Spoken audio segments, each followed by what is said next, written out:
A week now since the shocking revelations of the large-scale child abuse in Rotherham came to light, the whole scandal is still shrouded in a fog of secrecy. More than 1,400 young girls were abused over a period of 16 years, mainly by men from the town's Pakistani community, a community where any hint of abuse was routinely underreported, surrounded by a culture of silence and the fear of family shame. But one woman has found the courage to speak out. Ruzwana Bashir says deeply entrenched cultural taboos kept her quiet when she was abused in her hometown of Skipton. That's about 60 miles from Rotherham. She was just 10. She later overcame her family's reluctance to take her abuser to court and saw him jailed.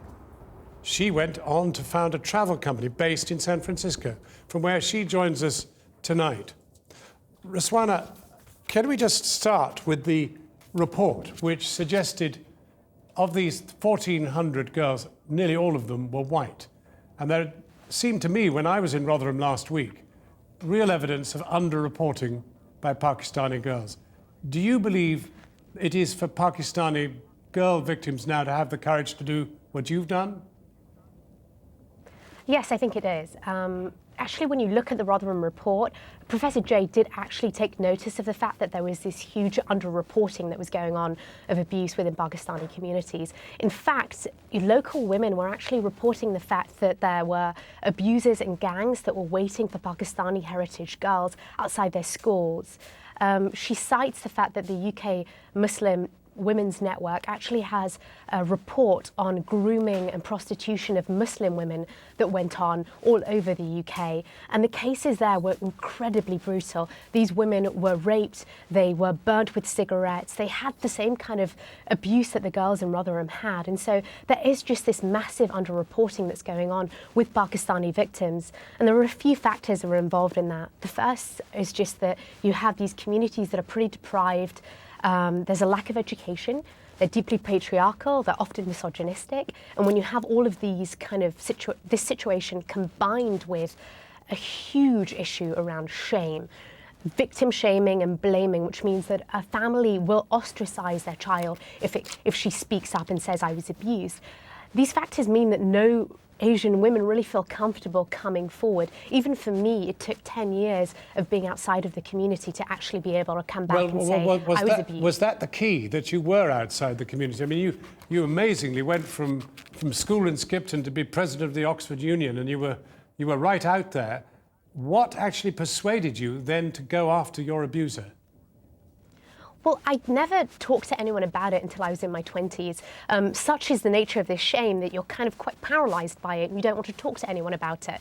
And so I didn't acknowledge it even to myself until I was in my 20s. And then at that point, I really wanted to go and do something about it, but I was actually very aware of the impact that it would have on my family. I was aware that I had a sibling that lived in the community, that her kids were going to be affected, that people were going to be ostracizing and shunning her.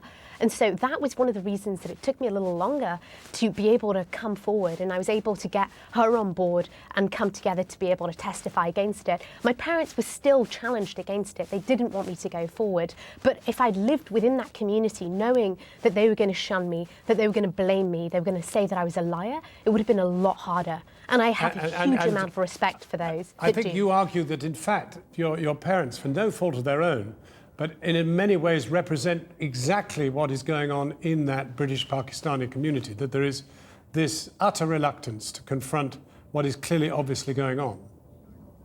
There is, and I think that the fact that there is this whole taboo around shame for victims means that you just perpetuate the abuse. It keeps happening. So, for example, the person that abused me had actually abused someone else 20 years earlier, and he actually ended up testifying with me.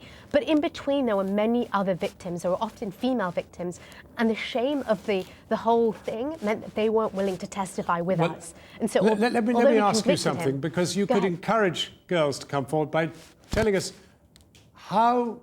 I mean, you're now the chief executive of an important company there in California. How have you done it? I mean, and we don't have long, we only have about half a minute, but I mean, it could encourage them. How have you done it and survived from this awful ordeal? Well, I think that the women who have suffered this have extraordinary resilience. And that resilience means they're not victims, they're actually survivors, and they can do anything that they want to do. And so I'd call upon them and I'd call upon those communities to give them the support that they need so that they can come forward, share their abuse, bring the perpetrators to justice, because that's absolutely essential. Ruzwana Bashir, thank you so much indeed for talking with us. Let's hope that what you've said and your courage in doing so will persuade many more to come forward. Thank you.